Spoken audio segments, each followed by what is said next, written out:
This is Halloween in America. And this is Halloween in England.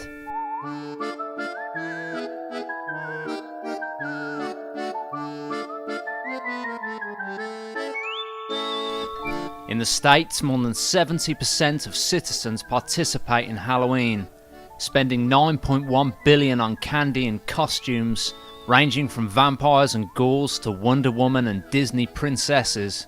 Trick or treat. Christ. To keep these Films like Trick or Treat attest to the cultural impact Halloween has in the States. In the UK, it's virtually non-existent. When I was growing up, trick or treating was common, but now even that is fading. Give us some sweets. What kind of setup is this? I can't give you sweets, I'll get arrested. Where's the camera? In the last 5 years, I haven't even had any trick-or-treaters knock on my door. Trick or treat. I don't even have to use this sign anymore.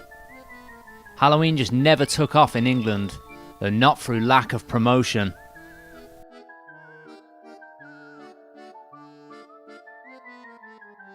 Halloween was originally celebrated in Ireland and Scotland. The festival was brought to America by Irish and Scottish immigrants in the 19th century. Before pumpkins were turned into jack-o'-lanterns, ghost turnips were carved. Why are you dressed as a banana? They didn't have any pumpkin outfits left.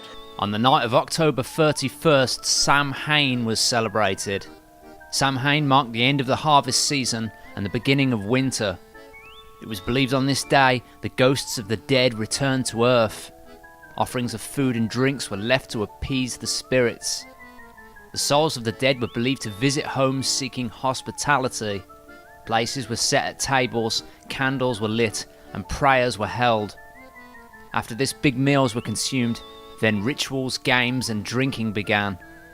These parties involved apple bobbing, nut roasting, and attempts to communicate with spirits to find out information about one's future, especially involving death or marriage. She says you have both worked hard to succeed, but never mind. Bonfires were lit where the smoke, flames, and ashes were believed to have protective powers. The flames mimicked the sun and helped carry people through the darkness of winter.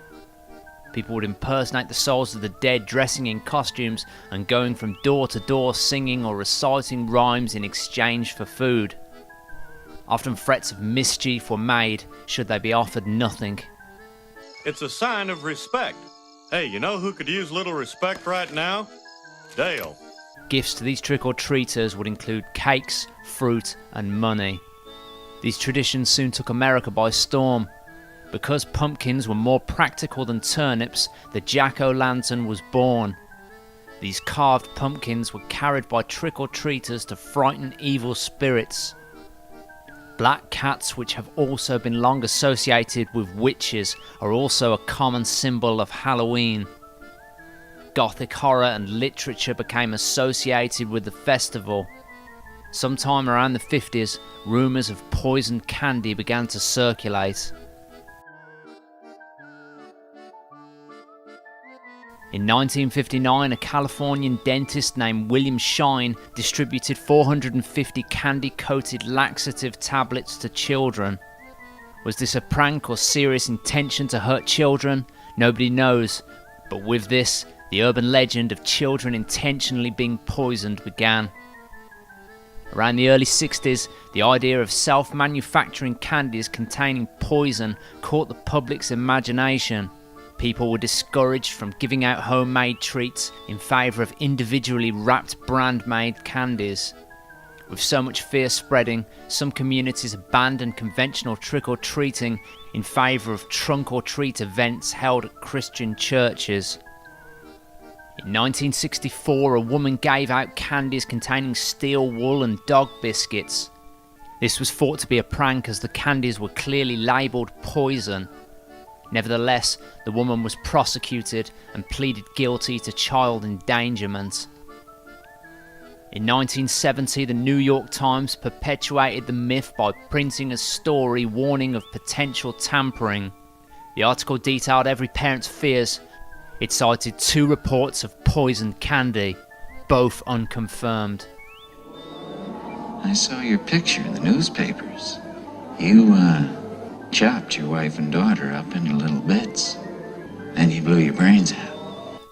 Around this time, a 5-year-old boy died after ingesting heroin his uncle stated was concealed in a candy bar. It was later discovered the boy had found the drug in his uncle's home.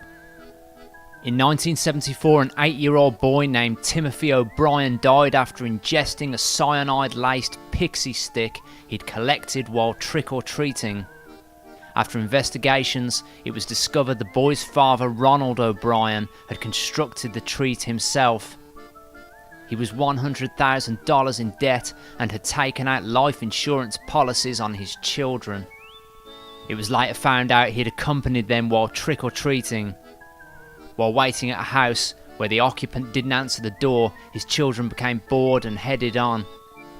Brian appeared later with the pixie stick, claiming the resident had given it to him. He'd also given his daughter and 3 other children candy, none of which ate them.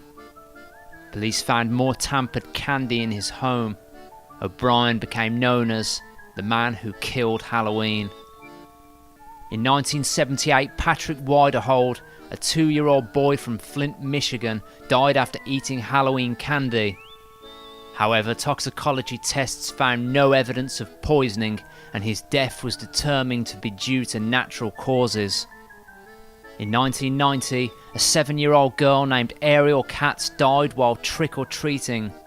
Reports stated she ate poisoned candy, but her parents later confirmed she had an enlarged heart and died of a serious medical condition.